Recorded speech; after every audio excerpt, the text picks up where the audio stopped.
একটা মনে রাখবেন কথা, সদাচরণের নেকি যত ভারী, ইবাদতের জগতে এমন কোনো নেকি নেই যেটা তত ভারী। কয়েক লক্ষ টাকা খরচ করে হজ করলেও হজের নেকি যত ভারী, সদাচরণ ভালো চাল চলনের নেকি তার চেয়ে হাজারো লক্ষ গুণ বেশি ভারী। ইবাদতের জগতে সবচেয়ে দামি ইবাদত হলো সিয়াম, রোজা। মানে এক ভিন্ন ধরনের ইবাদত, যার নেকি নাই। নেকি বলতে জান্নাত। এরপরে এর ফলাফল যত ভারী, সদাচরণের নেকি তার চেয়ে হাজারো গুণ বেশি ভারী। এই বিষয়ে সূচনায় কথা বলতে আর একটা হাদিস বলি, তাহলে আমার ধারাবাহিক আলোচনাটা বোঝা সহজ হবে। এই ছেলেরা, এই যে ডান দিকে এরা দাঁড়িয়ে আছে আর স্টেজে কেউ কথা বলে, আপনার আমি কথার 5 পয়সা দাম দিনে, তা আপনি এখন কার সাথে কথা বলছেন? আপনার যতই জরুরি কোনো কথা হোক, এখন গ্রহণ হবে না।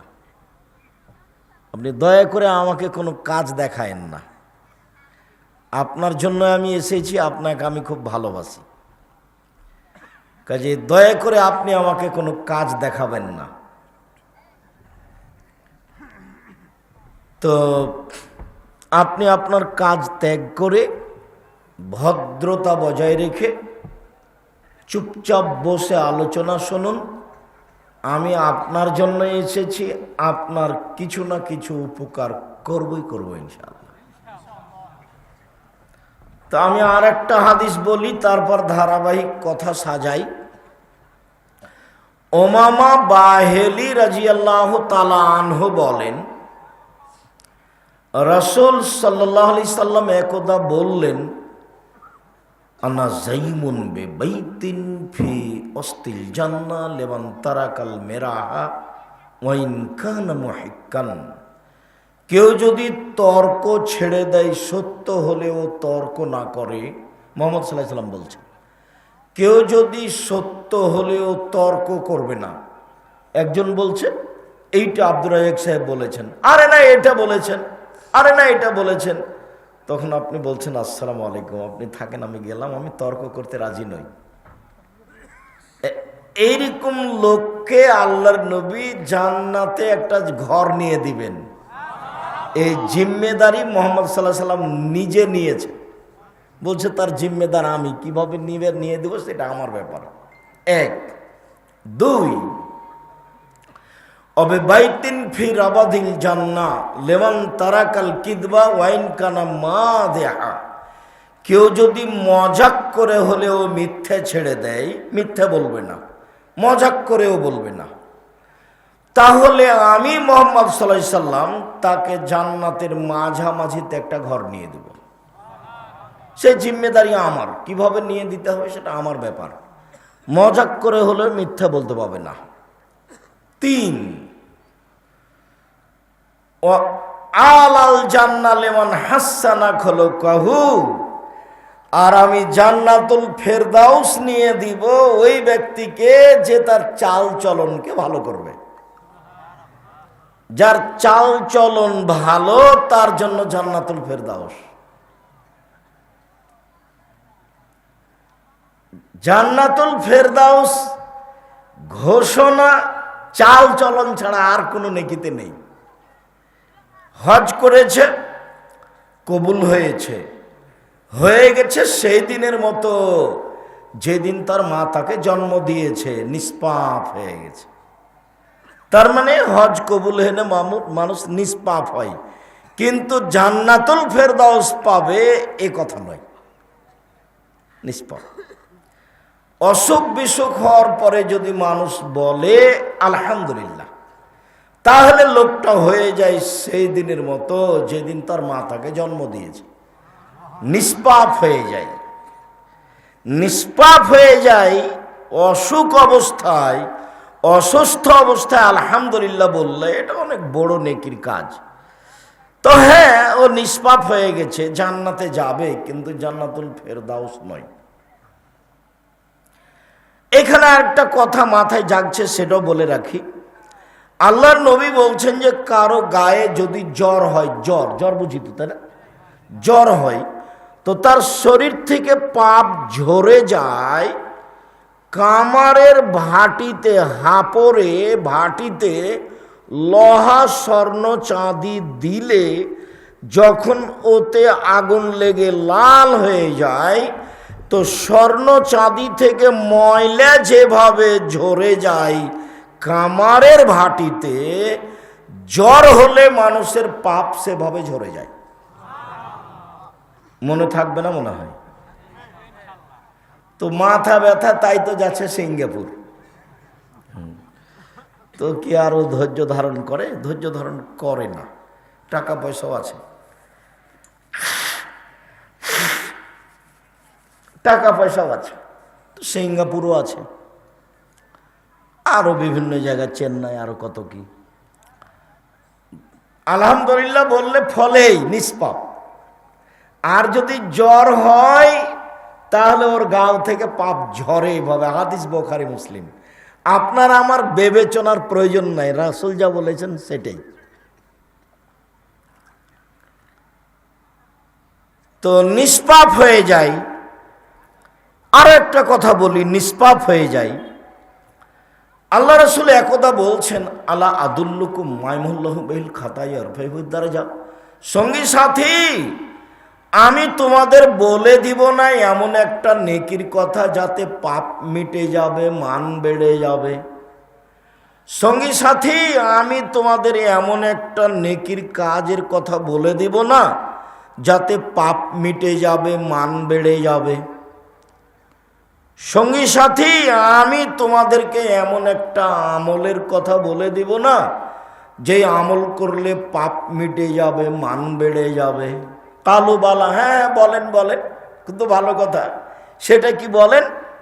তখন আল্লাহ রাসূল বলছেন, এক ইসবাগুল ওযু, ভালো করে ওযু করলে পাপ মিটে যায়, মান বেড়ে যায়। দুই, আল মাশী আলাল আকদাম, পায়ে হেঁটে মসজিদে গেলে পাপ মিটে যায়, মান বেড়ে যায়। তিন, ইন্তেজারুস সালাত বাদা সালাত, সালাতের পরে আবার সালাত আদায় করব, জোহরের পরে আসর, এইরকম অপেক্ষায় থাকে যে তার পাপ মিটে যায়, মান বেড়ে যায়। হাদিস বুখারী মুসলিম। মনে থাকবে নাকি? বাড়ি যাবেন তখন বলবেন, এই পাপ মিটে যায়, মান বেড়ে যায়। বলো তো কি গো, কি খুঁজে পাবেন কি না? আচ্ছা, আর একটা হাদিস বলি, কাছাকাছি মনে থাকতে পারে। আব্দুল্লাহ ইবনে আব্বাস রাদিয়াল্লাহু তাআলা আনহু বলেন, একদা আল্লাহর নবী বলছেন যে আল্লাহ তাআলা আমাকে বলছেন, মুহাম্মদ হাল তাদরি ফিমা ইখতাসিমুল মালাউল আলা, মুহাম্মদ আপনি বলতে পারেন কি ওপরে কি নিয়ে হইচই হচ্ছে? আপনি বলতে পারেন? বলতো না। আমি বললাম, জি হ্যাঁ বলতে পারি আমি। ফিল কাফারাত, কিভাবে আদমের ছেলে মেয়ের পাপ মিটে যাবে, মান বেড়ে যাবে, এই নিয়ে উপরে হইচই হচ্ছে। ফেরেশতারা বলা বলি করছে। আরেকটা কথা এখানে বলি, আল্লাহ আমাদের নবীকে ডেকেছেন মুহাম্মদ বলে। আল্লাহ বলছেন মুহাম্মদ। জিবরাইল আমাদের নবীকে ডেকেছেন মুহাম্মদ বলে, জিবরাইল বলছেন মুহাম্মদ। সাহাবীগণ আমাদের নবীকে ডেকেছেন আল্লাহর রাসূল বলে। আল্লাহ রাসূল দিয়েছেন, আল্লাহ রাসূল খেয়েছেন, আল্লাহ রাসূল বলেছেন। ভারত, বাংলাদেশ, পাকিস্তানের লোকেরা আল্লাহর নবীকে ডাকে হুজুরে পাক সাল্লাল্লাহু আলাইহি সাল্লাম। এরা কি বলে? হুজুরে পাক। হুজুরে পাক এর আবার একটা রহস্য আছে। ওই মিলাদ পড়লে হুজুর উপস্থিত হয়ে যায়, আল্লাহ নবী উপস্থিত হয়ে যান, সেই জন্য নাম হলো হুজুরে পাক সাল্লাল্লাহু আলাইহি সাল্লাম। এইসব নাম চলবে না, বলতে হবে আল্লাহ রাসূল বলেছেন, আল্লাহ রাসূল দিয়েছেন, আল্লাহ রসুল খেয়েছেন, আল্লাহ রসুল করেছেন, যেটা সাহাবী বলতেন। এখন আল্লাহ আমাকে বললেন, মোহাম্মদ কি নিয়ে হইচই হচ্ছে বলতে পারেন? আমি বললাম পারি। বলেন তো কে নিয়ে? এক, ইসবাগুল ওযু, ভালো করে ওযু করলে পাপ মিটে যায়, মান বেড়ে যায়। দুই, আল মাশী আলাল আকদাম, পায়ে হেঁটে মসজিদে গেলে পাপ মিটে যায়, মান বেড়ে যায়। তিন, আল মাকসু ফিল মাসাজিদ বাদা সালাওয়াত, সালাতের পরে বসে বসে তাসবিহ তাহলিল জিকির আজকার করলে, নামাজের পরে বসে বসে তাসবিহ তাহলিল জিকির আজকার করলে পাপ মিটে যায়, মান বেড়ে যায়। এখনো মূল কথায় আমি যেতে পারিনি, এই যে কাছাকাছি। এরপর আল্লাহ রাসূল বলছেন, মান ফাআলা হাযা আশা বিখাইরিন ওয়া মাতা বিখাইরিন, যে এমন আমল করলো তার মরে যাওয়া ভালো, তার বেঁচে থাকা ভালো। যে এমন আমল করতে পারলো তার মরে যাওয়া ভালো, তার বেঁচে থাকা ভালো, তার মরে যাওয়া ভালো, তার বেঁচে থাকা ভালো। তারপরে বলছেন, ওয়া কানা মিন খাতিয়াতিহি কায়ামিন ওয়ালাদাত উম্মুহু, এই আমলের কারণে লোকটা হয়ে গেল সেই দিনের মতো যেদিন তার মা তাকে জন্ম দিয়েছে, নিষ্পাপ হয়ে গেল। নিষ্পাপ হওয়ার তাহলে তিনটে আমল। এক, হজ কবুল হলে নিষ্পাপ হয়ে গেছে। দুই, অসুস্থ অবস্থায় আলহামদুলিল্লাহ বললে নিষ্পাপ হয়ে গেছে। তিন, সুন্দর করে ওযু, পায়ে হেঁটে মসজিদ, সালাতের পরে বসে তাসবিহ, আয়াতুল কুরসি হোক, সুবহানাল্লাহ, আলহামদুলিল্লাহ, আল্লাহু আকবার হোক, এইগুলো করলে ও নিষ্পাপ হয়ে যাবে, সেদিনের মতো হয়ে যাবে যেদিন তার মা তাকে জন্ম দিয়েছে, নিষ্পাপ হয়ে যাবে। হ্যাঁ, নিষ্পাপ হয়ে গেল বটে, কিন্তু একবার কি আলোচনাটা আসলো যে ও জান্নাতুল ফেরদাউস পাবে? জান্নাতুল ফেরদাউস পাবে কি করলে? একবার নগদ কথা, সদাচরণ, ভালো আচরণ। দল সংগঠন যদি করেন তাহলে চাঁপাইনবাবগঞ্জের ভাষা তো আর বাপও সদাচরণ করতে পারবে না। তার মানে ওর সাথে যে আছে সে ভালো, আর সাথে যে নেই সে ভালো নয়। চাঁপাইনবাবগঞ্জের ভাষা তো ওকে তো বলতে হবে, আর বাপকে বলতে হবে। এটাই স্বভাব, এটাই গতি।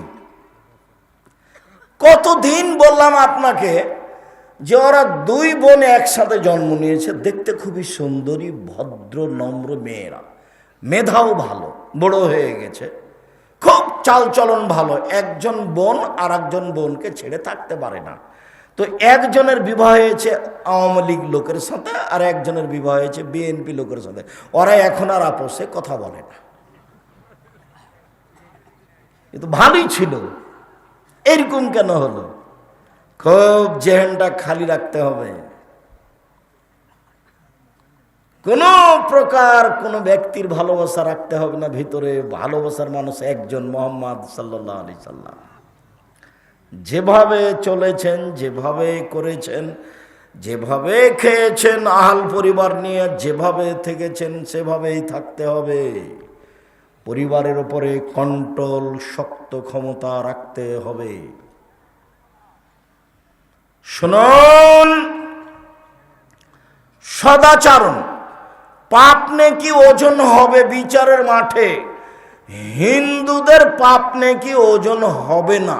কেন? ওদের নেকি নেই।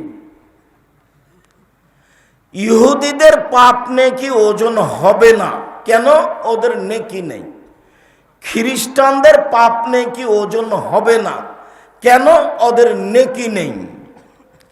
শিয়ে, কাদিয়ানি, মুতাজিলি, এদের পাপ নেকি ওজন হবে না। কেন? এদের নেকি নেই। এইরকমই যারা আকীদাতে মার খেয়ে গেছে, ওদের পাপ নেকি ওজন হবে না। কেন? নেকি নেই। ওজন হওয়ার জন্য কয়টা পাল্লা লাগবে? দুইটা। পাশে একটা জেলা আছে গাইবান্ধা, তো আমি গাইবান্ধার লোকজনকে দেখেছি যে ধান বীজ ফেলবে জমিতে, তো 2 পাল্লা বাং, বাং বুঝেন না কি ভাই, ওঠে বীজটা 2 পায়াতে বাঙের 2 দিকে দিয়ে ডালিতে করে বীজটা নিয়ে গেছে কাঁধে করে। এখন ওর ভাই বা ওর ছেলে বা ওর বড় ছেলে বা মেয়ে, তার একটা ছোট ছেলে মাঠে দিয়ে এসেছে। এখন ওর বাপ ছেলেটাকে নিয়ে আসছে, তো একদিকে ছেলেটাকে দিয়েছে আর একদিকে মাটি চাপালছে। কথা বোঝা গেছে? না হলে কি বাঁক চলবে? বাঁক কি চলবে? বাঁক চলবে না তো, মানে তো বাচ্চাকে নিতে পারবে না। নাহলে চাপাই নবগঞ্জের মতো করে মাথায় করে বা কাঁধে করে বা এভাবে নিয়ে আসতে। তো 2 দিকে লাগে। তো হিন্দুদের একদিক আছে, একদিক নেই, ওজন হবে কি দিয়ে?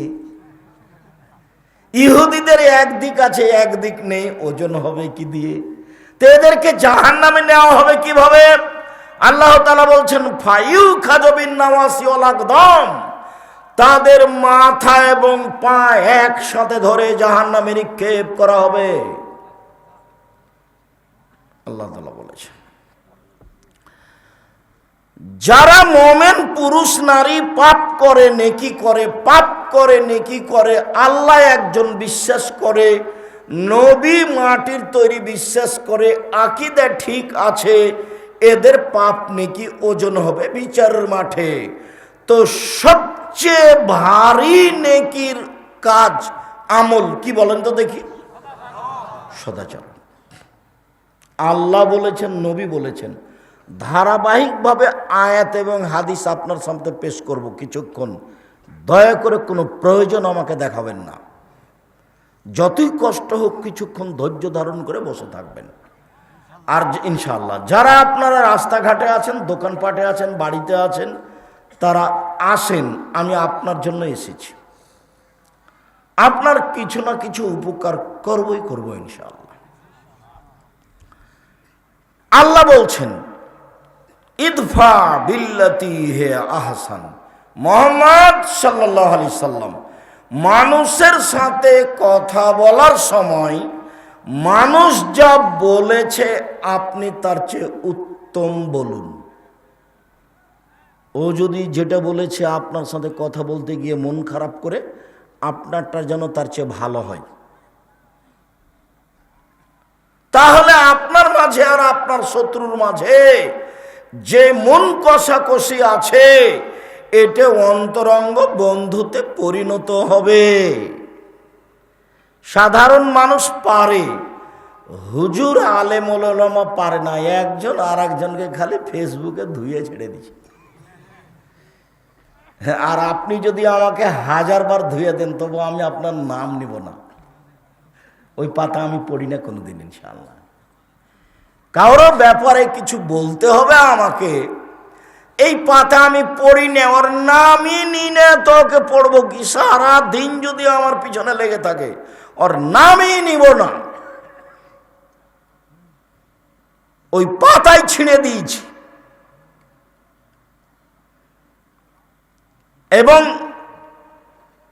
90 সাল থেকে এভাবেই আছি আলহামদুলিল্লাহ। 90 সাল থেকে। কত বছর চলছে তাহলে? 35 বছর আলহামদুলিল্লাহ। দেখেন আল্লাহ বলছেন আমাদের নবীকে, জাদিলহুম বিল্লাতি হি আহসান।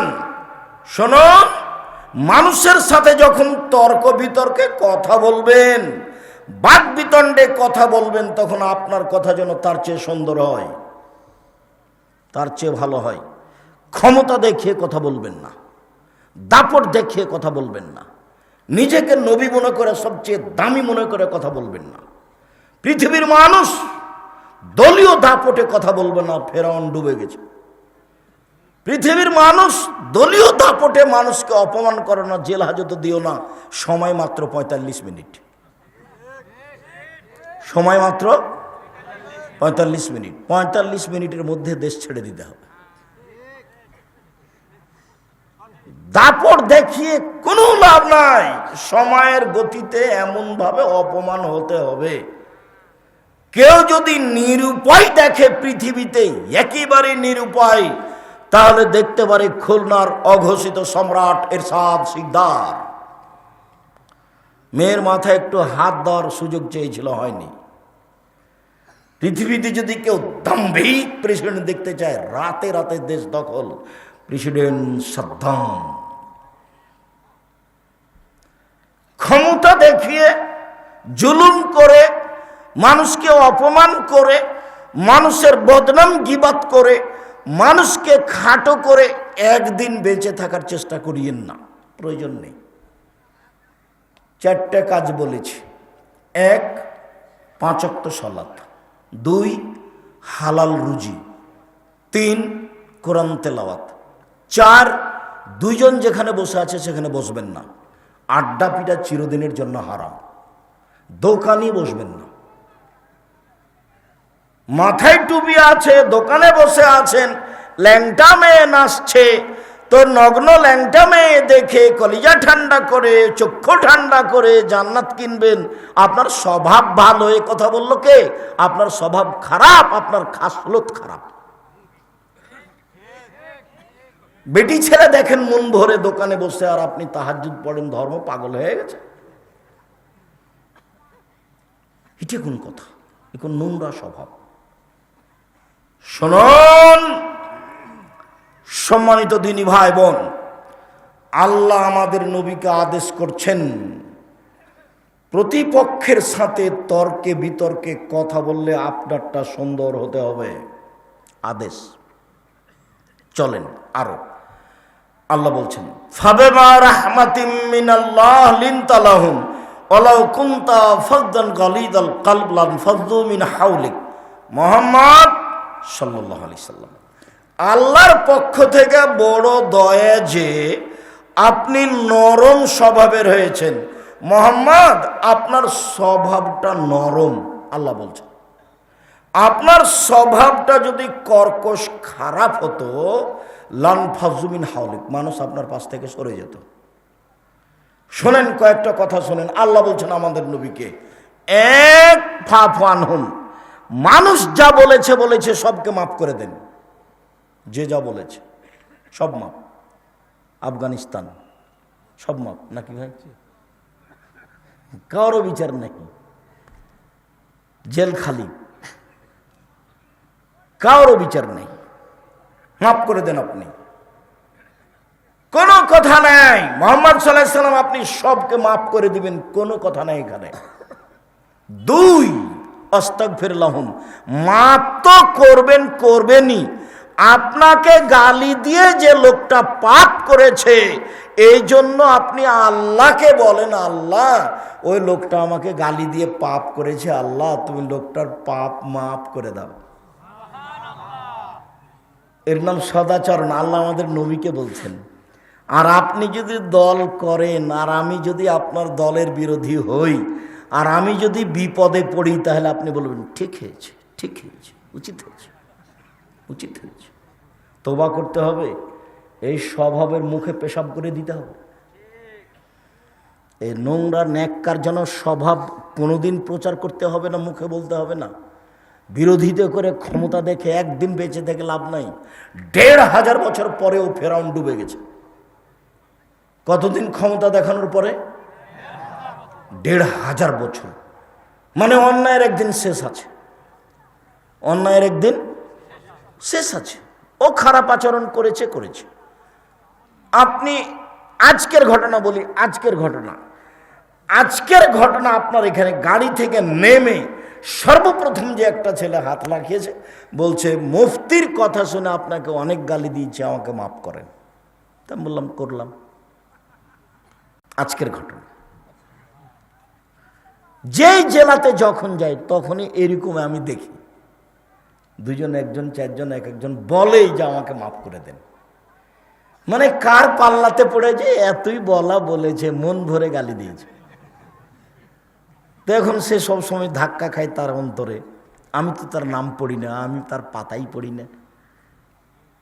আমাকে গালি দিতে দিতে যখন ও মোবাইলে কথা বন্ধ করে, তখন আমি আমার পাল্টা রিং দিয়ে বলি, ভাইজান আপনার টাকা শেষ হয়ে গেছে মনে হয়, আরো কোনো গালি ছিল থাকলে দিয়ে নেন, সেটা আমি বলি। ওর গালির আমার কোনো প্রতিক্রিয়া করে না। আর আলহামদুলিল্লাহ, আল্লাহর অশেষ রহমত। একবারে তো প্রথম থেকে আমি জয়পুরহাটে আসি, একবারে প্রথম থেকেই আল্লাহর অশেষ রহমত। কারো বক্তব্য দেখে আমাকে বক্তব্য শিখা লাগেনি, কারো পিছনে পড়া লাগেনি। যেভাবে আপনি দেখছেন একবারে 90 সাল থেকে এইভাবেই আছে। আলহামদুলিল্লাহ, আলহামদুলিল্লাহ, আলহামদুলিল্লাহ। আর আলহামদুলিল্লাহ অনেক হাদিস মুখস্থ আছে, অনেক ঘন্টার ঘন্টা এক এক বিষয় আপনাকে আমি হাদিস শোনাতে পারি। আলহামদুলিল্লাহ। সম্মানিত দিনী ভাই বোন, চলেন এবার আপনার সামনে আমি ধারাবাহিক হাদিস পেশ করি সদাচরণের। সদাচরণ কি জিনিস? সদাচরণই নেকি। নওয়াস ইবনে সামান রাদিয়াল্লাহু তাআলা আনহু বলেন, আমি বললাম আল্লাহর নবী, মালবির ওয়াল ইসম, আল্লাহর নবী একটু বলেন তো নেকি কি জিনিস আর পাপ কি জিনিস, এটা জিজ্ঞাসা। আল্লাহ রাসূল বলেন তো নেকি কি জিনিস আর পাপ কি জিনিস? তখন আল্লাহ রাসূল উত্তরে বললেন, আল বিরর হুসনুল খুলুক, নেকি হলো ভালো আচরণ, নেকি হলো সদাচরণ। এই ছেলে, একদিকে চেয়ে থাকা, আমার দিকে কারো গায়ে হাত দিয়ে বসবা না। আল্লাহর নবী যখন জিজ্ঞাসা করা হলো আল্লাহর নবীকে যে নেকি কি জিনিস, তো আল্লাহ রসুল বলবেন নেকি হলো তাহাজ্জুদ। আল্লাহ রসুলকে বলা হলো নেকি কি জিনিস, তা আল্লাহ রসুল বলবেন হজ, বা বলবেন সুবহানাল্লাহ, আলহামদুলিল্লাহ, আল্লাহু আকবার। তো আল্লাহ রসুলকে যখন বলা হলো নেকি কি জিনিস, তখন আল্লাহ রসুল উত্তরে কি বললেন বলেন তো? সদাচরণ। এটাই উত্তর। আচ্ছা, জোহানি বংশের একজন লোক বলছে যে কালু সাহাবিগণ নবীকে বললেন, আল্লাহর নবী, মা খায়রো মাউতিয়াল ইনসান, আল্লাহ যে মানুষকে অনেক অনুগ্রহ দিয়েছেন, তার সবচেয়ে ভালো দামি কোনটা? 2 হাত অনুগ্রহ, দয়া। এটি কি দিয়ে বোঝা যাবে?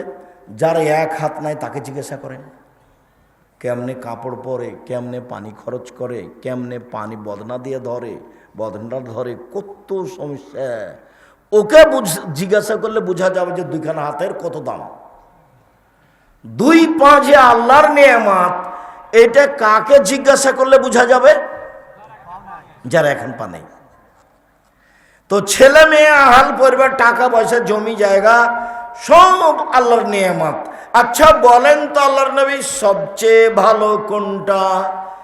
তখন আল্লাহ রসুল বলছেন, আল খুলুকুল হাসান, ভালো আচরণ, সদাচরণ। মনে থাকবে না মনে হয়? আল্লাহর পক্ষ থেকে মানুষের উপরে সবচেয়ে বড় ভালো উত্তম নিয়ামত কোনটা? সদাচরণ। যার মুখ খারাপ তার সদাচরণ নেই। যে বউকে গালি দেয়, মানুষজনকে গালি দেয়, খালি ক্ষমতা দেখায়,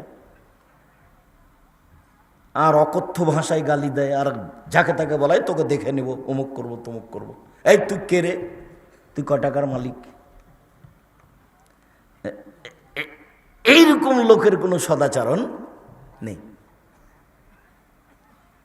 সদাচরণ হলো সবচেয়ে উত্তম নেয়ামত। সদাচরণ, সদাচরণ এমন একটা জিনিস যা দিয়ে সবচেয়ে দামি জান্নাত পাওয়া যায়, সবচেয়ে দামি। একবার চলে গেছে জান্নাতুল ফেরদাউস, এবার আসছে সবচেয়ে দামি। দেখেন, আবু মালিক আশারি রাদিয়াল্লাহু তাআলা আনহু বলেন, আল্লাহর নবী একদা বললেন, ইন্নে ফিল জান্নাতি লা গোরাফ ইরা যাহিরুহা মিন বাতিনিহা বাতিনুহা মিন যাহিরিহা।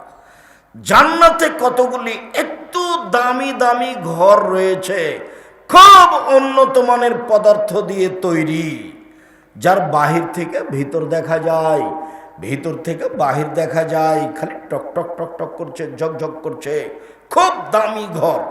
তো তো সাহাবীগণ বলছেন লেমান হাজেহি, এত দামি ঘর কে পাবে, কার জন্য? তখন আল্লাহ রাসূল বলছেন লেমান আলানাল কালামা, যার স্বভাব ভালো সে পাবে। যার চাল চলন ভালো সে পাবে। এ হাদিসে আরো পরে তিনটা কথা আছে। 2, আতামাত্তমা, ফকির মিসকিন দুস্থ গরিবকে যে খেতে দেয় সে পাবে। 3, দুস্থ গরিব ফকির মিসকিনকে জয়পুরহাটের লোকের কিভাবে বলবো তাহলে? পুকুরে মাছ মেরে আশেপাশের লোকজনকে দিতে হবে। তো বলছে কি বলেন, ওরা চুরির কেরাতে মাছ মারে, ওরা অত্যাচারে বাঁচি নেয়, তারপরেও দিতে হবে। সব মাছ বিক্রি করতে হবে না। 40 কেজি যদি মাছ উঠে 35 কেজি বিক্রি করেন, আর 5 কেজি যাকে শত্রু মনে করছেন গরিব মানুষ পুকুরের পাশে আছে ওকে দিয়ে দেন। দিতেই হবে, দিতেই হবে। চাঁপানেগঞ্জের ভাষায় শত্রুকে বড় পিঠা বসতে দিতে হয়। শত্রুকে বড় পিঠা বসতে দিতে হয়, শত্রুকে আগ্রহ সহকারে বসতে দিতে হয়। আমি এক মাওলানাকে বলছি, জামিয়া সালাফের সম্মেলনে আসেন আপনি সবচেয়ে ভালো বক্তা। তো বলছে একটু চিন্তা করছে, ভাবছে এমনি বলবে কিছু। তখন আমি বলছি আপনার বাপও পারবে না, আপনি তো পারবেনই না, আপনার বাপও পারবেন। আপনি আমাকে ডাকেন, আপনাকে ডাকা লাগবে না, মুচি দিয়ে বলিয়েন যে আপনার এইসব যেন আসে এখানে। মুচি দিয়ে ডাকলে আমি চলে যাব। এই কথার অর্থ এই নয় যে আমি আব্দুর রাজ্জাক বিন ইউসুফ রাস্তায় পড়ে আছি, জি না। আমাকে ডাকার জন্য আপনাকে লাগবে না, খালি মুচি দিয়ে বলিয়েন, মেথর দিয়ে, যে আব্দুর রাজ্জাক সাহেব আসেন, আপনি আমাদের সম্মেলনে এসে বক্তব্য দেন। মুচি দিয়ে বললে আমি চলে যাব। এই কথার অর্থ এই নয় যে আমি রাস্তায় পড়ে আছি। বাংলাদেশের সর্ববৃহৎ প্রতিষ্ঠান জামিয়া সালাফিয়া, আয়তনে সবচেয়ে বড় জামিয়া সালাফিয়া, শিক্ষক সংখ্যায় সবচেয়ে বড় জামিয়া সালাফিয়া, শিক্ষক গুণে মানে সবচেয়ে বড় জামিয়া সালাফিয়া, ছাত্র সংখ্যায় সবচেয়ে বড় জামিয়া সালাফিয়া, শিক্ষক সংখ্যায় সবচেয়ে বড় জামিয়া সালাফিয়া। এদেশের দলমুক্ত প্রতিষ্ঠান জামিয়া সালাফিয়া, সংগঠন মুক্ত প্রতিষ্ঠান জামিয়া সালাফিয়া, হিংসা মুক্ত প্রতিষ্ঠান জামিয়া সালাফিয়া, শিরক মুক্ত প্রতিষ্ঠান জামিয়া সালাফিয়া, বিদআত মুক্ত প্রতিষ্ঠান জামিয়া সালাফিয়া, সর্বোচ্চ শিক্ষা মানে প্রতিষ্ঠান জামিয়া সালাফিয়া, যাতে প্রায় 5000 ছেলে মেয়ে পড়াশোনা করে।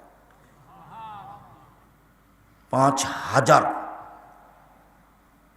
300 জন শিক্ষক শিক্ষিকা, 32 লক্ষ টাকা বেতন লাগে। এবছরের জানুয়ারিতে কি হবে তা এখনো অবগত হতে পারিনি, হলে বুঝতে পারবো, যখন তখন বলবো। রূপগঞ্জ নারায়ণগঞ্জ যে জমি প্রতিষ্ঠান প্রায় 100 বিঘা, যার একদিক থেকে একদিক 9 পয়েন্ট কমে 1 কিলোমিটার।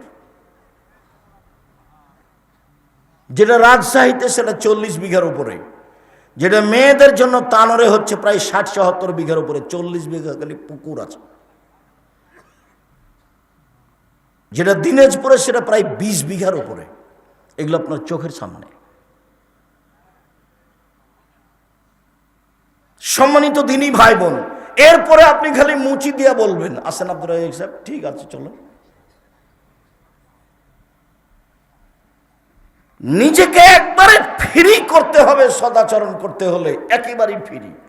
কারো প্রতি হিংসা নাই, কারো প্রতি বিদ্বেষ নাই, কাউকে লুটে খাবো এটা মাথাতে নেই, কাউকে জেল হাজতে দিব এটা মাথাতে নেই, কারো প্রতি মামলা করে কিছু করবো এটা মাথাতে রাখা হবে না। সিলেটের ফেন্সুগঞ্জের ওসি বলছে যে আপনি খালি সিগনেচার করেন, মামলা আমি চালাবো।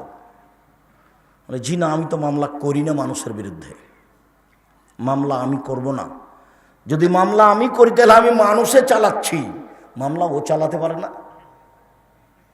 ওর সমস্যা নাকি? ও পারে না, ও তো সর্বশক্তিমান।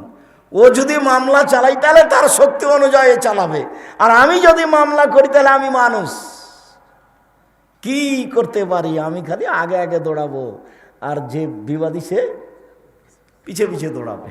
ওই কাজ কেউ করে? জি না, এই কাজ আমি করি না।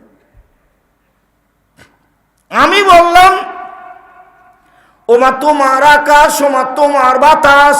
তখন আমি বললাম তোর বাপের আকাশ। ঠাকুর বলছে ও কালিমা তোমার আকাশ, ও কালিমা তোমার বাতাস। আমার ছেলে মেয়ে বলবে না এই কথা, বলেনি। আলহামদুলিল্লাহ, আপনারটাই বলেছে। মায়ের পেট থেকে পেড়ে দুধ খেতে খেতে গিয়েও বলছে ও কালিমা তোমার আকাশ, ও কালিমা তোমার বাতাস, কালিমার বাপের আকাশ। ঠাকুর সবচেয়ে বড় শত্রু মুসলমানের, বাংলাদেশের লোকের। ঠাকুর হচ্ছে ইংরেজদের দালাল, সবচেয়ে বড় দালাল। ঠাকুর বাঙালিদের বিরুদ্ধে, ঠাকুর ঢাকা বিশ্ববিদ্যালয়ের বিরুদ্ধে, ঠাকুর খ্রিস্টানদের, ইংরেজদের দোসর। ও হচ্ছে মুসলমানদের জানি শত্রু। ঠাকুর সবচেয়ে বড় দালাল ভারতের মাটিতে। ঠাকুর কি জিনিস, ঠাকুরকে এটা জানতে হলে পড়তে হবে ইতিহাসের ইতিহাস। ঠাকুরকে এটা বুঝতে হলে পড়তে হবে বায়জাপ্ত ইতিহাস। ঠাকুরকে এটা জানতে হলে পড়তে হবে চেপে রাখা ইতিহাস। তাহলে বুঝতে পারবেন ঠাকুরকে। আমি বললাম তোর বাপের আকাশ। সিলেটে আমার বিরুদ্ধে মামলা করলো 5,000 কোটি টাকার। আমি কাঠগড়ায় উঠলাম। জজ বললেন আপনি কি পিস টিভির আলোচক? আমি বললাম জি। আপনার মামলা খারিজ করে দিলাম। আমি কোনোদিন এ গান বলতে পারি না। আমি বরং বলেছি 71 সাল থেকে বাংলাদেশের মাটিতে কোনো শিক্ষিত মানুষ শিক্ষামন্ত্রী হয়নি। ঠাকুরের গান চলবে কি চলবে না এই বিবেচনায় যারা করতে পারেনি তারা শিক্ষিত মানুষ, এ কথা আমি আব্দুর রাজ্জাক বিন ইউসুফ বলিনি। তারা শিক্ষিত নয়। যারা এই ইংরেজি মাসের প্রথম রাত 31st নাইটে খেলাধুলা করেছে, পটকা ফুটিয়েছে, তারা অশিক্ষিত, তারা বন্য, তারা বর্বর, তারা কুকুর সিরিয়ালের মতো মানুষ। বুঝেও বুঝে না ওরা, অন্তর আছে বুঝে না, দেখেও দেখে না ওরা, চক্ষু আছে দেখে না, শুনেও শুনে না ওরা, কান আছে শোনে না। উলায়েকা কালানাম, তারা পশু প্রাণীর মতো, তারা গরু ছাগলের মতো, বালু মাজাল বরং তার চেয়ে খারাপ। দিন রাত আল্লাহর নবী তার বিরোধিতা করতে বললেন। তিনি দুঃখ করে আফসোস করে বলে গেছেন পৃথিবীর মানুষ আমার উম্মত মিশে যাবে ইহুদি খ্রিস্টানের সাথে। ডান হাতের বিঘত যেমন বাম হাতের সমান, মিশে যাবে চাল চলনে, মিশে যাবে পোশাক আশাকে, মিশে যাবে কৃষ্টি কালচারে, মিশে যাবে বিছনা কাঁথাতে, মিশে যাবে খাতা কলমে, মিশে যাবে স্কুল কলেজে প্রতিষ্ঠানে। আমার উম্মত ইহুদি খ্রিস্টানের সাথে মিশে যাবে। ডান পায়ের জুতা যেমন বাম পায়ের সমান, ডান পায়ের জুতা যেমন বাম পায়ের সমান, সমান সমান মিটে যাবে, মিশে যাবে। দুঃখ করে বলতে বলতে বলতে বলতে ভাষাগত নিচে নামতে লাগলেন। নামতে নামতে বলছেন পৃথিবীর মানুষ শুনে রেখো, আমি আফসোস করে বলে যাচ্ছি ইহুদি খ্রিস্টান যদি মায়ের সাথে জেনা করে থাকে, আমার উম্মত মায়ের সাথে জেনা করবে। দেখেন বাপের মাথায় টুপি আছে, বাপ তাহাজ্জুদ পড়ে, সাথে মেয়ে আছে, মেয়ে স্কিন পায়জামা পরে আছে। বাপের টুপি মাথায় দিয়ে আছে, প্রতি বছর হজ করে উমরা করে, সাথে মেয়ে আছে, এমন পায়জামা পরে আছে যার ভিতর আরো দুজন ঢুকবে।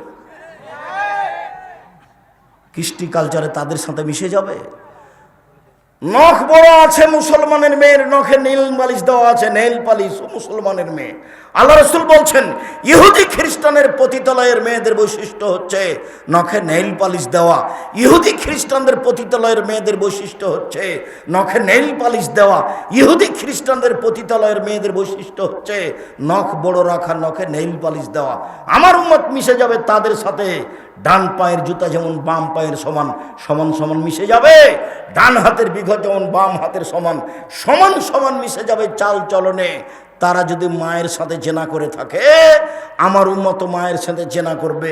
দেখেন আপনার পাশে বাচ্চাটা বসে আছে, তার উপরে চুল আছে, সব দিক চাঁচা আছে, এটা কার? দেখেন আপনার পাশে একটা ছেলে গেঞ্জি গায়ে দিয়ে আছে, গেঞ্জির পিছনে লেখা আছে 10।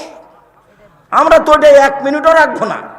আপনার স্ত্রী আপনার ছোট বাচ্চার পেশাব পায়খানার জন্য একটা পট কিনেছে, সেটা হলো ঘোড়া, সব ইহুদি খ্রিস্টানের। আপনার স্ত্রী একটা আয়না কিনেছে, সেটা হলো কাতল মাছ। আপনার স্ত্রী একটা তরকারির বাটি কিনেছে, সেটা হলো রুই মাছ। আপনার স্ত্রী আপনার বাচ্চার জন্য জামা কাপড় কিনেছে, তাতে দেওয়া আছে কার্টন। বুঝতে পারলেন না আপনি ইহুদি খ্রিস্টান কি জিনিস? বুঝতে পারলেন না আপনি আল্লাহ নবী বলছেন আমার উম্মত মিশে যাবে তাদের সাথে, ডান হাতের বিঘত যেমন বাম হাতের সমান। বোঝা যায় না মনে হয়? ডান পায়ের জুতা যেমন বাম পায়ের সমান, সমান সমান মিশে যাবে। ওরা যদি জেনা করে থাকে মায়ের সাথে, আমার উম্মত করবে, মানে ওদের মতো চলবে, ওদের মতো খাবে, ওদের মতো গাড়ি, ওদের মতো ছাকড়া, ওদের মতো বাড়ি, ওদের মতো গ্লাস, ওদের মতো প্লেট, ওদের মতো উঠা, ওদের মতো বসা, ওদের মতো মাথার চুল। আপনার মেয়ের দেখেন মাথার চুল সামনের দিক কাটা আছে, আপনার মেয়ের দেখেন সম্পূর্ণ চুল ছোট করা আছে পুরুষের মতো করে, এটা ওদের মতো। আল্লাহ রাসূল এগুলো অনেক আফসোস করে দুঃখ করে বলে গেছে। কি করে মুসলমানের বাচ্চা 31st মিল মানতে পারে? কিভাবে হতে পারে? কিভাবে আনন্দ করতে পারে? কিভাবে উল্লাস করতে পারে? রাসূল সাল্লাল্লাহু আলাইহি ওয়াসাল্লাম বলছেন পৃথিবীর মানুষ সতর্ক থেকো। আমি দুঃখ করে আফসোস করে বলে গেলাম আমার উম্মতের উপরে আমার 3টা আশঙ্কা থেকে গেল। এক, ভ্রান্ত হুজুর মাওলানা যারা তারা ধর্ম বিক্রি করে খাবে প্রায়, এটা আমার প্রথম ভয়, প্রথম আশঙ্কা। উমর রাদিয়াল্লাহু তাআলা আনহু আজকে বেঁচে থাকলে শতকরা 95 জন 98 জন হুজুরের আজীবন জেল হতো, এরা কেউ বাইরে থাকতে পেত না। আমার উম্মত মূর্তি পূজা করবে, আমরা নাকি মূর্তি পূজা করব। বাপের ছবিকে সুন্দর করে সাজিয়ে রেখেছে বাড়িতে, বেঁধে আমাকে বলছে আমি আমার মাকে সম্মান করি, আমার মায়ের ছবি আমি সবসময় পাশে রাখি, ও বলে ওর মাকে সম্মান করে এভাবে। তা আমি বললাম আপনি শিক্ষিত সন্তান নন, বরং আপনি কুসন্তান, খারাপ। ভালো সন্তান কাকে বলে আপনি নিজেই জানেন না। মাকে মাটি দিয়ে এসে পাসপোর্ট সাইজের ছবিটা টুকরা টুকরা করে ছিঁড়ে ফেলে মায়ের কবরের পাশে গিয়ে বলতে হবে আল্লাহ আমার মা যেটুকু ভুল ত্রুটি করেছে মাফ করে দাও, আরে যে আমার মায়ের নামে দান করলাম তুমি আমার মাকে মাফ করে দাও। এটা হলো শিক্ষিত সন্তান। ও কি দিয়ে, ও কি ধর্ম বুঝে? আমার উম্মতে হিন্দুদের সাথে মিশে যাবে, হিন্দুদের সাথে। গান বাজনা কাদের বাড়িতে চলতো আগে বিবাহতে? হিন্দুদের। এখন তো সবার বাড়িতেই চলে, এখন তো গান বাজনা সব দোকানই চলে, এখন তো বাদ্যযন্ত্র সব মোবাইলই চলে। চট করে একটা কথা মনে পড়লো, এগুলি কথা কেন আসলে বলতে পারছি না, এই যে 31st নাইট মাথায় পড়ে গেছে সেই জন্য চট করে এটা আপনাকে বলছি। আপনি মনে রাখবেন দুনিয়াতে একটা পাপ আছে, সেই পাপের পরিণতি যত খারাপ, পৃথিবীর কোনো পাপের পরিণতি তত খারাপ নয়। সেই পাপ 3টা হলো, 1টা বাদ্যযন্ত্র, 2 মদ, 3 মেয়েদের নাচানো। এই 3টে পাপ যদি মানুষে করে তো মানুষ সন্ধ্যায় থাকবে মানুষ, আর সকালে হবে শোর, বানর। জেনা করলে মানুষ বানর হবে না, শোর হবে না, জেনা মহাপাপ। সুদ খেলে মানুষ জাহান্নামে যাবে, শোর বানর হবে না। মানুষকে হত্যা করা মহাপাপ, মানুষ যদি মানুষকে হত্যা করে জাহান্নামে যেতে পারে, শোরও হবে না, বানরও হবে না। মানুষ যদি মাকে গালি দেয়, মাকে গালি দেওয়া মহাপাপ, এরপরেও ও শোর হবে না, ও বানর হবে না। দুনিয়াতে 3টে পাপ আছে, যে পাপের বিনিময়ে হলো কি হওয়া? শোর হয়ে যাবে এবং বানর হয়ে যাওয়া। বানর হচ্ছে অনুকরণীয় প্রাণী। মুসলমান যখন ইহুদি খ্রিস্টানের অনুকরণ করবে খেতে চলতে ফিরতে, তখন এরা বানর হয়ে যাবে। আর পৃথিবীতে একটা প্রাণী আছে অনুভূতিহীন, কোনো অনুভূতি নাই, একবারে প্রাণী নয়, ওর কোনো অনুভূতি নাই। গরুর অনুভূতি আছে। এইখানে গরু জবাই করেছেন কালকে একটা, আর একটা গরু ওখানে টেনে নিয়ে যেতে পারবেন না আজকে, বুঝাতে পারিনি। এখানে ঘাস আছে উঁচু, মানে নিচে গোবর আছে, এই ঘাস গরু খাবে না। এর অনুভূতি আছে, কিন্তু শোরের কোনো অনুভূতি নাই, শুকুরের কোনো অনুভূতি নাই। মুসলমানের যেদিন অনুভূতি হারিয়ে যাবে, অনুভূতি থাকবে না, অনুভূতি কি জিনিস থাকবে না। একই জায়গাতে বিশাল টিভি চলছে, জামাই আছে, বেটি আছে, বেটা আছে, বৌমা আছে, বাপ আছে, মা আছে, 14 গোষ্ঠী বসে আছে, ল্যাংটা মেয়ে নাচছে। আপনি বলেন এদের অনুভূতি আছে? এরাই তো হচ্ছে পশু প্রাণী, গরু ছাগল, এরাই হচ্ছে ইতর শ্রেণীর মানুষ, এরাই হচ্ছে অশিক্ষিত, এরাই হচ্ছে বর্বর, এরাই হচ্ছে অসভ্য, এরাই হচ্ছে জাতির কলুষিত মানুষ, যারা জাতিকে ধ্বংস করেছে, নিজেকে ধ্বংস করেছে, পরিবারকে ধ্বংস করেছে। এদের ব্যাপারে রাসূল সাল্লাল্লাহু আলাইহি ওয়াসাল্লাম বলছেন ওরা কুকুর শ্রীগালের চেয়ে খারাপ। কি করে হতে পারে? আপনি মুরব্বী মানুষ, 5 ওয়াক্ত সালাত আদায় করেন, তাহাজ্জুদও পড়েন, এশার সালাত আদায় করে বাড়ি চলে যাবেন, রাত 10টার পরে ঘুমাবেন, রাত 10টায় ঘুমিয়ে যেতে হবে, বাড়িতে একবারে প্রেসিডেন্ট আইয়ুবের মার্শাল্লাহ জারি করতে হবে, কারফিউ। কি জারি করতে হবে? কারফিউ জারি করতে হবে প্রেসিডেন্ট আইয়ুবের। কি? 10টায় ঘুমিয়ে যেতে হবে। 10টার পরে ছেলে মেয়ে, আহাল পরিবার কেউ জেগে থাকবে না। 10টায় ঘুমান, যদি 5 ঘন্টা পরে যদি উঠেন তাহলে কখন উঠবেন? 3টে। 10টায় ঘুমিয়ে গেছেন, 5 ঘন্টা ঘুমালেন, তাহলে কখন ঘুম ভাঙবে?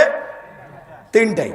এখন 3টায় উঠে তাহাজ্জুদ পড়েন আর যাই করেন, সুন্দর করে ওযু করে 2 রাকাত সালাত আদায়, আল্লাহকে কিছু বলেন। এখন বলার সময় কি বলতে চান? জমি চান? চান। বাড়ি চান? চান। বউ চান? চান। ভ্যান চান? চান। এইটাই সময়, এখনই নিতে হবে, নিতেই হবে। রাত পার করতে দেব না, আগে ভ্যান দিতে হবে, তারপরে কোনো কথা। এখনই বলতে হবে। বগুড়া শহরে জমি করে দিতে হবে আমাকে। কখন বলবেন? রাত 3টায়। রাত 3টার পরে। কখন ঘুমালছেন? 10টায়। আল্লাহ রাসূল এশার সালাতের পরে কথা বলাকে ঘৃণা করেছেন, এশার সালাতের পূর্বে ঘুমিয়ে যাওয়াকে ঘৃণা করেছেন। সম্মানিত দিনী ভাই বোন, সদাচরণ এমন একটা জিনিস, একটা আমল দিয়ে 2টা বড় বড় আমলের নেকি হয়, অবাক নেকির কাজ। আয়েশা রাদিয়াল্লাহু আনহা বলছেন, পৃথিবীর মানুষ শোনো, ইন্নামাল মুমিনু ইয়াজদু বি হুসনিহি ইয়াজদু বি খুলুকিহি দারাজাত সায়াবুল কায়েম। মানুষ সদাচরণ দিয়ে নিয়মিত তাহাজ্জুদ পড়ে যত নেকি হয়, সদাচরণে তত নেকি হয়। নিয়মিত নফল সিয়াম রোজা থেকে যত নেকি হয়, সদাচরণে তত নেকি হয়। 1, নিয়মিত নফল সিয়াম রোজা। 2, নিয়মিত তাহাজ্জুদ। 2টাই তো দামি দামি। এইটা তাহাজ্জুদ মানে নবীর সাথে থাকতে পাওয়া যাবে জান্নাতে। তাহাজ্জুদ মানে নবীর সাথে জান্নাতে থাকতে পাওয়া যাবে, জান্নাতে নবীর সাথে। নবীর সাথে কিন্তু জান্নাতে থাকার আর একটা খুব মজার পথ আছে, সহজ। সেটা হলো 2টা বেটি মেয়ের লালন পালন করবে, যে বিবাহ দিয়ে দিবে, যে সে নবীর সাথে থাকতে পাবে একসাথে। 2টা মেয়ে হলে তো আপনার মাথায় খারাপ, আর 3টা মেয়ে হলে তো আপনার দাদি আর আপনার নানি বলবে যে বউ তালাক দিয়ে দে ভাই, এ বউ চলবে না। আর যদি 3টা মেয়ে হয়, আল্লাহ রাসূল বলছেন 3টে, তাহলে ওই বাপ জাহান্নামে যাবে, প্রশ্নই আসে না। 3টে মেয়ে বিচারের মাঠে এইভাবে বেঁকে যাবে, ওদিকে জাহান্নাম, এদিকে ওদের বাপ, আর মধ্যে ওরা 3জন। বলবে আগে জান্নাতে দেন আমার বাপকে, তারপরে কোনো কথা নেই। বাপ পাপ করেছে না কি করেছে সেটা আমি দেখতে চাচ্ছি না আমরা, আমার বাপকে আগে জান্নাতে দিতে হবে, তারপরে কোনো কথা। মেয়েরা এভাবে দাঁড়াবে, 3টে মেয়ে, ওদিকে জাহান্নাম, এদিকে তার বাপ, আর এদিকে মধ্যে ওরা 3জন মেয়ে। হেজাবান মিনান নার, কুন্নাল্লাহু হেজাবান মিনান নার ইয়াউমাল কিয়ামা। মেয়ে 3টি অন্তরাল হয়ে যাবে। 10টা ছেলেকে মাস্টার ডিগ্রি পড়ালে 1 পয়সা লাভ নেই। পড়াবো কেন? জন্ম দিয়েছে এই জন্য, নইলে যা পাপ করবে সব আপনার। তো যেহেতু ছেলে জন্ম দিয়েছেন, ছেলে হলে কত খুশি বাপ, খালি ঠান্ডা হয়ে গেছে, মা খুশি, বাপ খুশি, খালি ঠান্ডা হয়ে গেছে, মুখখান খালি জলজল জলজল করে। নানি খুশি, দাদি খুশি, সবাই খুশি, ছেলে হয়েছে। পিটিয়ে বের করে দিতে কয়দিন পরে বাড়ি থেকে। মরার আগে আপনাকে মেরে জমি দখল করবে আপনার মরার আগে। ভালো করে মানুষ করার চেষ্টা করেন। 7ম দিনে আকিকা দিবেন, 14 দিনে চলে না, 21 দিনে চলে না। জাতির কাছে ধর্ম পরিবর্তন করতে আসেনি কোনো দিন। কানা হোক, খোড়া হোক, ন্যাংরা হোক, ছেলের জন্য দুইটা, মেয়ের জন্য একটা, সপ্তম দিনেই করতে হবে। সপ্তম দিনেই মাথা নেড়ে করতে হবে, ডাক্তার যা বলবে বলুক। চুল সমপরিমাণ, রূপা সমমূল্য দান করে দিতে হবে। সপ্তম দিনেই নাম রাখতে হবে। এক, আকিকা দিতে হবে, ছাগল ছাগি, দুম্বা দুম্বি, ভেড়া ভেড়ি, গরু নয়, উট নয়। দুই, নাম রাখতে হবে। তিন, মাথা নেড়ে করতে হবে। চার, চুল সমপরিমাণ, রূপা সমমূল্য ফকির মিসকিনকে দান করতে হবে। কুরবানির সাথে আকিকার কোনো সম্পর্ক নেই। কুরবানির সাথে আকিকার কোনো সম্পর্ক নেই। কুরবানি নেকির কাজ, ওটা ভিন্ন জিনিস। যেসব মাধ্যমে বড় বড় জান্নাত পাওয়া যায়, তার একটা বড় মাধ্যম হলো কুরবানি। আকিকা দিয়ে জান্নাত পাওয়া যায় না, আকিকা হলো বাপের জিম্মেদারি।